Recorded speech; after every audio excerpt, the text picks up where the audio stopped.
तो अब ये सूक्ष्म भेद है, इसको समझना बड़ा कठिन है। इस दास पर दया करी उस परम पिता कबीर भगवान ने, इस दास की बुद्धि खोली इस मालिक के गूढ़ रहस्यों को समझने और आपको समझाने के लिए।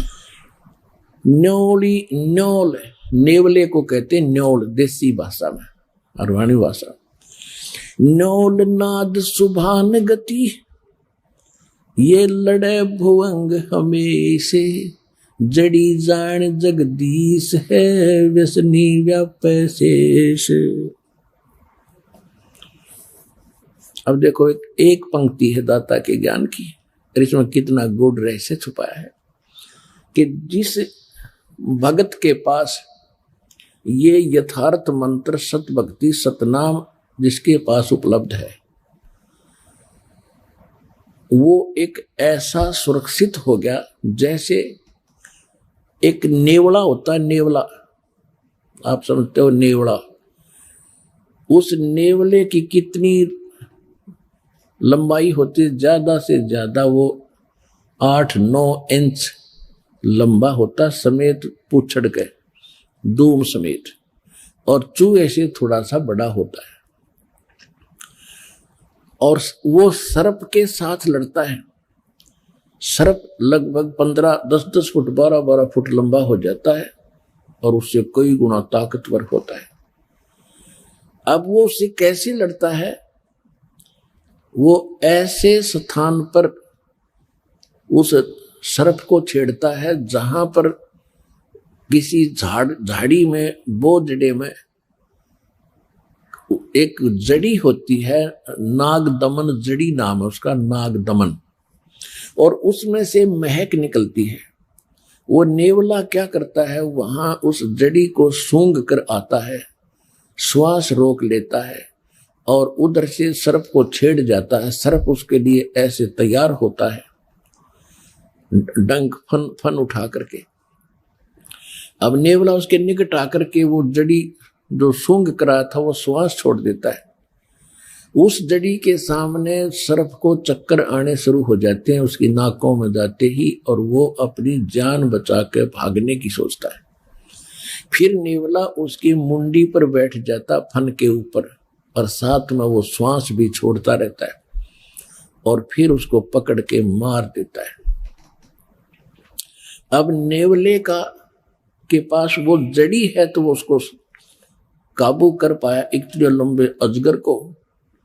इसी प्रकार ये काल जो है एक सर्प है और जीव एक नेवले जैसा वो छोटा प्राणी है। इसकी ताकत के सामने जिसके पास ये सतनाम रूपी जड़ी है नाग दमन, वो फिर इस काल पर विजय पालेगा।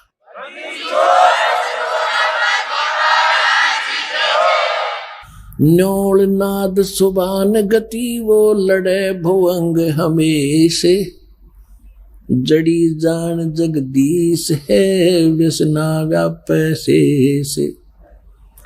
कि सतनाम जो नाद है, सतनाम का जो मंत्र है, ये भगवान की शक्ति, जगदीश की शक्ति है। इसकी जिसके पास इसका ये जड़ी है उसके ऊपर काल रूपी अजगर का कोई प्रभाव नहीं पड़ेगा। किस पे? हंस गवन करते नहीं, मान सरोवर छाड़े, और कौवे उड़ उड़ जाते हैं, ये खाते मांसाहारे।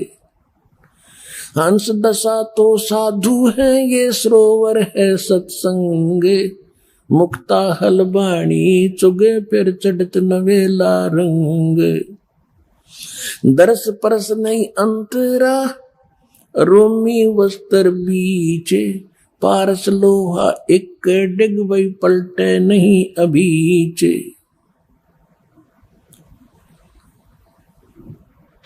अब क्या बताते हैं कि हंस गमन करते नहीं, मान सरोवर छाड़, और कौवे उड़ उड़ जाते हैं, वो खाते मांसाहार। हंस किसे कहते हैं? हंस एक पक्षी है जो बुगले जैसा होता है। बुगले में और हंस में डिफरेंस देखने के लिए ये बताया जाता है कि हंस एक ही सरोवर में हंस भी होते हैं, बुगले भी होते हैं। बुगले खाते हैं मछलियां या कीड़े मकोड़े, हंस नहीं खाएगा, हंस केवल मोती खाता है। दूसरे हंस में एक और गुण दिया है परमात्मा ने कि एक गिलास दूध में एक गिलास पानी डाल दीजिए और हंस के सामने रख दो। हंस में ऐसी ताकत शक्ति दी है कि वो दूध को पी लेगा, एक गिलास पानी उससे छोड़ देगा। वैसे दूध से पानी अलग होना बड़ा असंभव है और उसमें वो ताकत है। तो इसी प्रकार जो भक्त हैं, जिन्होंने दूध और पानी छान लिया, जिन्होंने कीड़े मकोड़े खाने छोड़ दिए, यानी बीड़ी शराब मांस तम्बाकू ये बकवाद थी ये त्याग दी, वो हंस जैसी वृत्ति के सूचे भक्त बन गए। अब कहते हैं कि हंस गवन करते नहीं मान सरोवर छाड़, और कौवे उड़ उड़ जाते हैं जो खाते मांसाहार। यानी जो हंस है वो सत्संग को नहीं छोड़ सकते। जो कौवे जैसी वृत्ति के व्यक्ति हैं, जिन्होंने बकवाद छूटती नहीं, वो सत्संग छोड़कर बकवादें करते रहते हैं। हंस दशा तो साध है और सरोवर है सत्संगे, मुक्ता हलवाणी चुग ये चढ़त नवेला रंगे। अब उन हंसों के लिए ये सत्संग रूपी सरोवर है, और ये साधु आत्मा ये है हंस। हंस दशा तो साध है और सरोवर है सत्संग, और यहाँ ये परमात्मा की अमृतवाणी रूपी मोती खा रहे हैं। और फिर चढ़े नवेला रंग, दूना अच्छा भाव बनता चला जाएगा। जो सत्संग में आए जाएंगे डटे रहेंगे।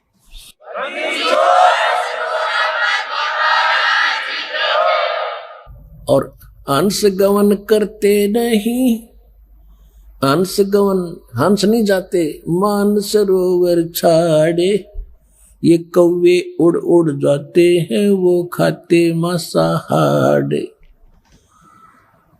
तो जो पुण्यात्मा परमात्मा के चरणों में आगे ज्ञान समझ लिया, फिर संसारिक कार्यों में उनकी रुचि नहीं रहेगी। कौन से कार्य? जो कुरीतियां हैं, विवाह शादी में बकवाद नाचना गाना, दहेज देकर अपनी फोकट में बनाना, फिर कर्जे में दबा रहना, ये इस तरह की बकवादें, शराब मांस तम्बाकू और इन राजनीति में धक्के खाना, ये हंस नहीं करेंगे, भक्त नहीं कर सकता। वो तो कव्य जैसे लोग हैं जिनको वृत्ति ही गलत है, वो ही सत्संग छोड़कर इन बकवादों में जाते हैं। अब फिर क्या बताते हैं? द्वार धनी के पड़ा रहे और धक्के धनी के खावे, 100 काल झकझोल ही पर द्वार छोड़ ना जावे। इस मार्ग में सफल होने का एक फार्मूला बताया है कि जब ज्ञान हो जाता है, परम संत की पहचान हो जाती है, कहते हैं द्वार धनी के पड़ा रहे और धक्के धनी के खावे, आवे और जावे भगवान के चरणों में। और चाहे कितने ही आपत्ति आप पर काल देवे, जैसे संसारिक, क्योंकि आपने नाम ले लिया, अब धीरे धीरे आपका सब संकट दूर होने लगेंगे। तो आप ऐसा महसूस करोगे कि जैसे कोई आपत्ति आ गई नाम लेने से। नहीं, आपत्ति तक टल रही है आपकी। अगर नाम ना ले रखा होता तो जान जानी थी। आपको कई भक्त मिलते हैं, कहते हैं जी नाम लेने के बाद मैं वहां से छोड़ कर आया हूं, मेरे ऐसी कुछ तकलीफ होगी। भले आदमी, वहां से तो नरक था, सीधा काल था, वो तेरी जान जानी थी। यहाँ आने के बाद तो तेरी जान बच गई छोटे मोटे इस दुख थे। तो क्या कहते हैं कि द्वार धनी के पड़ा रहे और धक्के धनी के खावे, और 100 काल झकझोल ही, काल बीच में बेशक झटके दे पर द्वार छोड़ नहीं जावे। अब जैसे आप यहां आते हो, सतगुरु क्या होते हैं? एक सतगुरु की उपमा ये भी है कि सतगुरु एक धोबी है और जीव है एक कपड़ा जो संसार के कर्मों में घना मैला हो गया। अब धोबी किसी का कपड़ा धोने के लिए आता है, राजा का भी होता है, अधिकारियों के भी होते हैं, उन सभी कपड़ों को कैसे धोता था वो? पहले तो उनको जल में भिगोता था और फिर उन्हें पकड़ कर पत्थर पर पट्टा मट मारा करता, गद्दा गद, जब तक मैल ना छूट ले, इतने मुक्कियां गिल्ला लातों के साथ, और फिर पत्थर पर पटक पटक मारे। तो उस कपड़े का दुश्मन नहीं है, और वो कपड़ा न्यू के बता मैं तो गढ़ दिया इसने, यू क्या करया? तो वो मैल निकाल रहा है आपके अंदर से, दोष निकाल रहे परमात्मा। परमात्मा की शरण में आने के बाद छोटी मोटी कोई हरकत होती है तो गॉड गिवन समझना कि आपको पटका जा रहा है उस धोबी गाठ की तरह।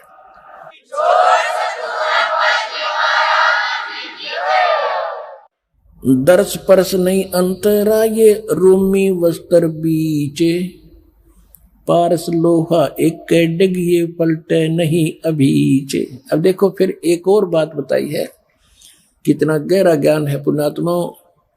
जब आपको सूक्ष्म वेद का ज्ञान होगा, आप दांतों तले उंगली दबाया करोगे कि आज तक हमने गीता भी पढ़ी। गीता हम इसलिए पढ़ाते हैं कि आप ये समझ सके कि जो ज्ञान पवित्र गीता जी देते हैं, जो पवित्र वेद बताते हैं, पवित्र पुराण बताते हैं, पवित्र ग्रंथ बताते हैं, वही ज्ञान परमात्मा ने 600 वर्ष पहले लिखवा रखा था। और उनको अशिक्षित कहते थे, वो तो वेद शास्त्र जानते भी नहीं थे। तो इससे सिद्ध होगा कि वो परमात्मा थे जो सब सदग्रंथों के परिचित भी थे, और उनसे भी हटकर जो उनमें ज्ञान नहीं वो भी बता दिया। तो भगवान बिना ये ज्ञान बताया नहीं जा सकता। तो परमात्मा को पहचानने का एक ये भी फार्मूला है, एक पॉइंट है। तो क्या बता रहे हैं? दर्श परस नहीं अंतरा ये रूमी वस्त्र बीचे, लोहा पारस लोहा एक डिग वही पलटे नहीं अबीज। एक पंक्ति में कितना गहराई वर्दी, कितने गुड रहस्य है। क्या बताते हैं कि आप यहाँ सत्संग में आते हैं और जिनके इन वचनों का असर नहीं हुआ तो वो कैसे है? चंदन बन में रंग ला दे एक बांस बिटम्बी नासी जय, कोट वर्ष करो संगत संतों की, कोट वर्ष करो संगत संत की, पत्थर का जल में क्या भीजे, एक चंदन बन में रंग ला दे पर बांस बिटम्बी नासी जय। क्या बताते हैं कि जैसे सत्संग में भी आते हैं और फिर विकार भी करते हैं, उनके बारे में बताया है कि जैसे करोड़ वर्ष करो संगत संत की, संतों की, पत्थर का जल में क्या भीजे। जैसे पत्थर को जल में डाल दे चाहे 20 फुट नीचे गहराई में, और निकालने के बाद फिर उन दोनों टुकड़ों को तुरंत ही ऐसे रगड़ दो, तुरंत आग पाटेगी, चिंगारी पाटेंगी, निकलेंगी। इससे सिद्ध हुआ कि जल से तो असर होना चाहिए था, वो अंगारी नहीं पाटनी होनी चाहिए थी, नहीं निकलनी चाहिए थी, लेकिन उसके जल का असर नहीं हुआ, वो न्यों का न्यों पड़ा है, एज इट इज विकार उसमें। इसी प्रकार जो सत्संग में आते हैं उनको कहते हैं करोड़ वर्ष करो संगत संतों की, और पत्थर का जल में क्या भीजे, क्या भीगे, और चंदन बन में रंग ला दे एक बांस बिटम्बी ना सिजे।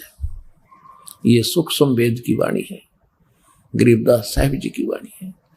क्या बताया कि जैसे चंदन का पेड़ होता है, आसपास के चाहे नीम हो, जंडी हो, कोई पीपल हो, उन सभी आसपास के पेड़ों को अपनी महक छोड़ छोड़ के अपनी सुगंध युक्त कर देता है, और वो भी चंदन जैसी महक देने लग जाते हैं। लेकिन बांस बंबू जिसकी लाठी बने हैं, कहते वो बांस चाहे उसके साथ उग गया चंदन के, बांस का असर नहीं होता। तो क्या बताते हैं कि कोट वर्ष करो संगत संतों की, और पत्थर का जल में क्या भीजे, और चंदन बन में रंग ला दे एक बांस बिटम्बी ना सिजे। तो जो बांस जैसे और पत्थर जैसे व्यक्ति हैं उनका तो असर हो को नहीं, और नहीं तो परमात्मा की वाणी आपको चंदन बना दिया और आप ही आगे जा जा के सब न सुनाते हो। आप अपनी महक आगे छोड़ छोड़ के अपने भाई बहन रिश्तेदारों तक ये महक भगवान की छोड़ रहे हो।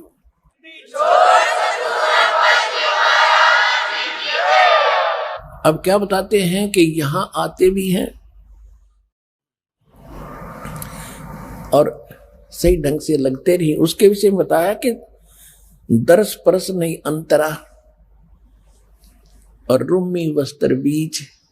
जैसे एक पत्थर होता था जिसको पारस पत्थर बोलते हैं, और उस पारस पत्थर में पत्थर जैसा ही होता है, उसकी पहचान नहीं हो सकती। उसकी पहचान यही है कि जिस समय वो लोहे से टच होता है तो पूरे उस लोहे के उस गट्ठे को, जैसे ये गाडर का बढ़ा दिया किसी कोने में, गाडर होते हैं ना, गाडर आपने देखे कड़ियों की तरह लोहे के गाडर होते हैं लंबे लंबे, एक गाडर का कहीं भी बढ़ा दिया, टच कर दिया तो पूरे गाडर को सोना बना देता वो। अब क्या कहते हैं कि उस पारस पत्थर और लोहे के बीच में कतीनों साथ साथ रखे हों और उनके बीच में इतना अंतर हो जैसे पहले एक रोम से बनकर कपड़ा आता था बहुत पतला। अब क्या कहते हैं कि यदि पत्थर को, उस पारस को और लोहे को बिल्कुल निकट रखा हुआ है और उसमें केवल इतना अंतर हो जितना रोमी वस्त्र यानी पतली सी वायल होती थी, यानी बिल्कुल बाल से भी कम डिफरेंस भी उसमें हो, आपस में मिलन ना मिले हो, और ये इंतजार कर रहे हो कि दोनों पत्थर भी रख दिया, सोना भी साथ में है, पारस भी रखा है और लोहा सोना बना नहीं। कहते रूमी वस्त्र अंतरा पारस लोहे बीज, और कहते दर्श परस नहीं अंतरा रूमी वस्त्र बीज, और पारस लोहा एक कर डेग फिर पलटे नहीं अबीज। यानी इतना भी अंतर रह गया तो भी परिवर्तन नहीं होगा और वो दिखेगा कति साथ रखा हुआ। तो ये कहते हैं जो सत्संग में आते हैं और जिनके इन बातों का असर नहीं हो रहा तो उनकी भावना भगवान से जुड़ी नहीं है, वो दिक्कत के भगत है पर भक्ति उनमें प्रवेश है नहीं। तो जब होएगी जब वो सही ढंग से मालिक से मिलेंगे। कहते हैं बिन गुरु मिले मोहे ना पावे। गुरु के प्रति जब आपका ऐसा भाव बनेगा और तब परमात्मा में कि आपके अंदर वो भक्ति और ये ज्ञान संतरित होता है। तो यहाँ बताते हैं कि यहाँ जैसे सत्संग में भी आते हैं और विकार नहीं छोड़ रहे हैं, उनके विषय में कहा है कि कोट वर्ष करे संगत संतों की, पत्थर का जल में के बीच है, एक चंदन बन में रंग ला दे पर बांस बिटम्बी ना सींचे।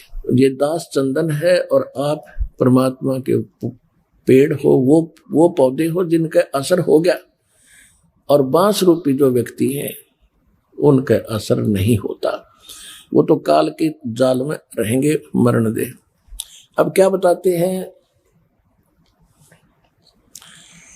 परमात्मा की शक्ति बताते हैं कबीर परमात्मा की कि 9 लख नानक नाद में ये 10 लख को रख तीर, लाख दत्त संगी सदा वो चरणों चर्च कबीर। 9 लख नानक नाद में ये 10 लख गोरख पास, अनंत संत पद में मिले ये कोट तेरे रविदास।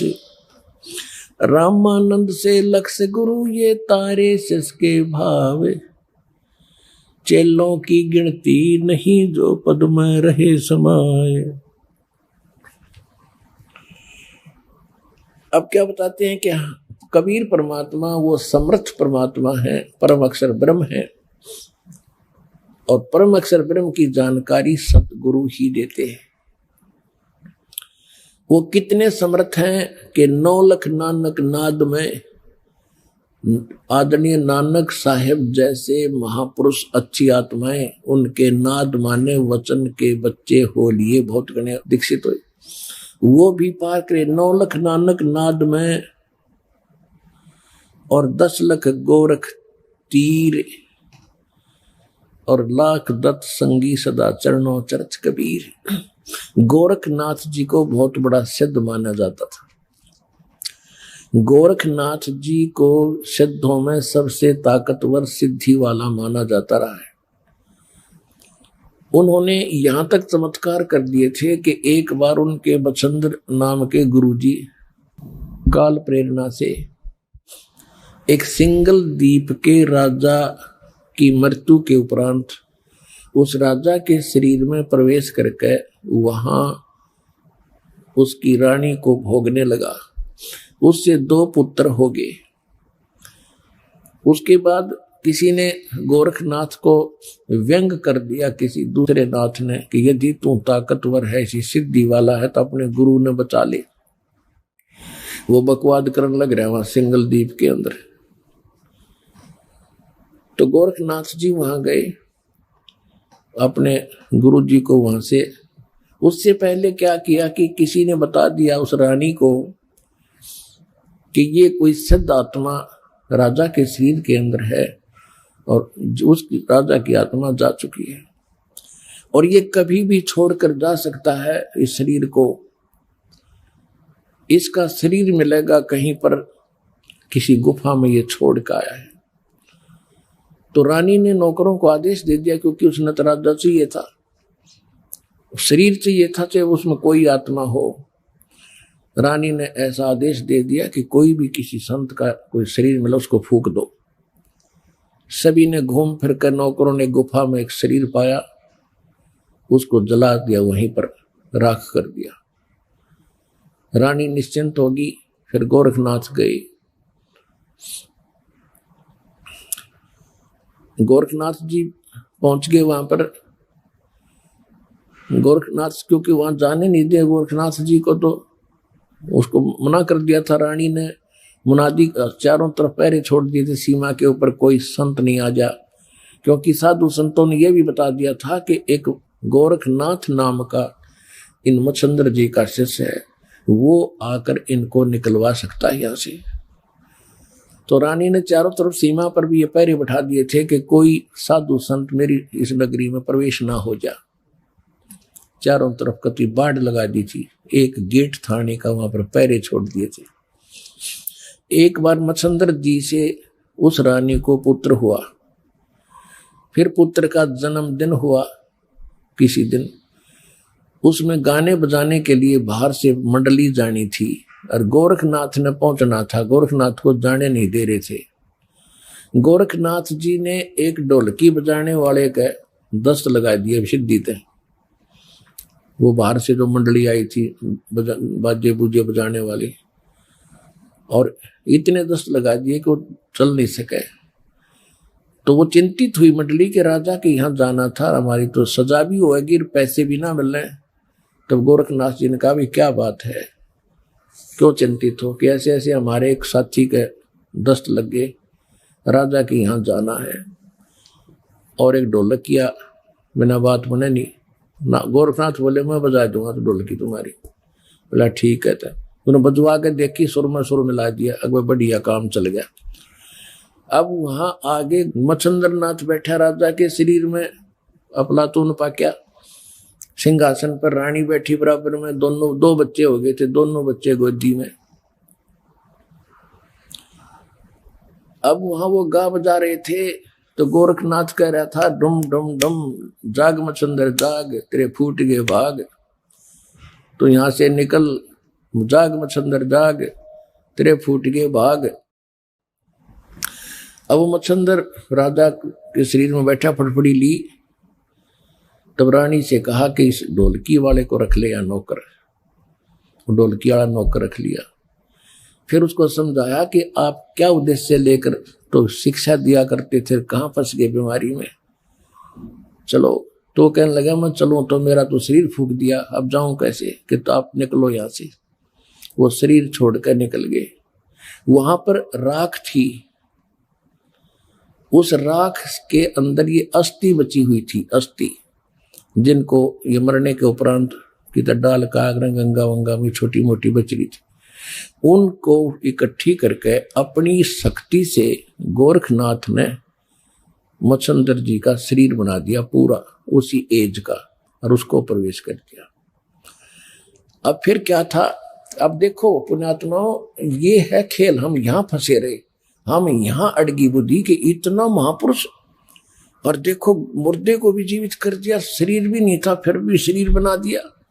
ये जन्म जैसे अब ये चल रहा है ना, आपका प्राइम टाइम है ये, इसमें जो भक्ति करके पार ना हुए ना, इनमें इतनी गजब की भक्ति संचित हो जाएगी और इन्हीं से सिद्धियां आती हैं।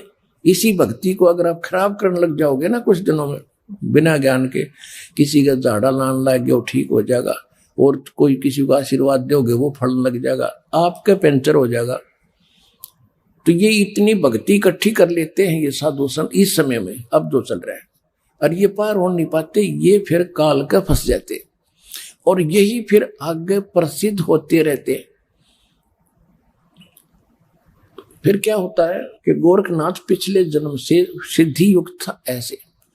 अब हम ये सोचते हैं वो ऐसा महापुरुष हो तेरे की, ये तो भगवान ने है, इस ताकतवर और कौन होगा। अब उधर से जब मच्छंद्र वो चला था, क्या नाम है, राजा निकल के वहां से, तो राजा ने क्या किया, एक थैले में सोने का असरफी डाल ली गणिए, आगे काम आऊंगे अपने भंडारा में। अब जब वो मच्छंद्र का शरीर बना दिया, राजा का शरीर वहां छोड़ दिया, फिर वो झोला ठा के चला मच्छंद्र, क्योंकि आत्मा तो वही थी जो सारी क्रिया कर, और उस थैले में के थी वो सोने की असरफी। तो आगे कुएं पर पानी पीने लगे, तो मच्छंद्र ने कहा कि ले गोरख संभाल कर रखिए इसको, इसमें बड़ी कीमती वस्तु है और सोने की असरफी है, 1 किलो पक्का ले रहा, 2 किलो पक्का, और संभाल के रख। जब पानी पीने लगे गोरखनाथ ने वो थैला कुएं में उलट दिया, वो सारी असरफी सोने की कुएं में डाल दी, और मच्छंद्र उस पर लाल हो रहा, निकम्मे तने क्या कर दिया, मूर्ख कहीं का, तेने अकल नहीं है। गोरखनाथ बोले गुरुदेव आप तो कति राज ऋषि बन गए, ब्रह्म ऋषि नहीं रहे। वहीं पर एक पहाड़ी थी छोटी सी, अपने मंत्र से उस पहाड़ी को सोना बना दिया गोरखनाथ ने। अब मच्छंद्र को कहा कि ले गुरुदेव इन ठाले जितने डले चाहिए तेरे को। अपने आत्मा दास आपको कहाँ लाना चाहता है, यहाँ एक पंक्ति है कि 9 लाख नानक नाद में और 10 लाख गोरख तीरे, लाख दत्त संगी सदा वो चरणों चर्च कबीरे। कि हमारे कबीर साहब कितने शक्तिशाली हैं, उनमें कितनी ताकत है। ये गोरख जैसे तो उनके चरणों में पड़े रहते हैं, पास से भी नहीं उनके। जिसकी शरण में आप हो दास वहां लाना चाहता है। अब क्या होता है, ऐसा सिद्ध पुरुष और जिसने ऐसी करामात कर दी, लेकिन वो पिछले जन्म जन्म के पुण्य संग्रहित थे इस समय के। आपको बहुत बार सुना है, गरीबदास जी की वाणी में है कि शब्द महल में सिद्ध 24 हंस बिछोड़े विश्व बीसा। हमारे इस मंत्रों में यहाँ की तो अष्ट सिद्धि प्रसिद्ध है। हमारे ये इस मंत्र से, साधना से 24 सिद्धियां आ जाएंगी आप में, पर इनको प्रयोग ना करना। इन सिद्धियों की ताकत, सिद्धि बिना भी बात नहीं बने, सिद्धि से ही तो हमारी भक्ति रूपी जहाज चलेगा। यानी हम यहाँ से उस सिद्धियों से उड़कर चलेंगे, और हमने वो प्रयोग कर ली तो हमारी टायर की हवा निकलेगी, फिर हम कैसे उड़ेंगे, कैसे चलेंगे आगे। तो ये गलती से पार हुए नहीं, ये फिर ठगे काल के, और पहले उसमें ब्रह्मलोक में रखा, वहां होटल में, वहां इनसे सारी पूंजी खत्म करा के फिर पृथ्वी पटक दिया। इनके पास फिर सिद्धि रह जाती है, भक्ति धन वहां खत्म करवा दिया। भाई जो गुरु बचन पे डट गे रकट गे फंद 84 के, कट गे फंद 84 के, रकट गे फंद 84 के। भाई जो गुरु बचन पे डट गे रकट गे फंद 84 के। वस्तु मिली ठोर की ठोर, मिट गई मन पापी की दौड़।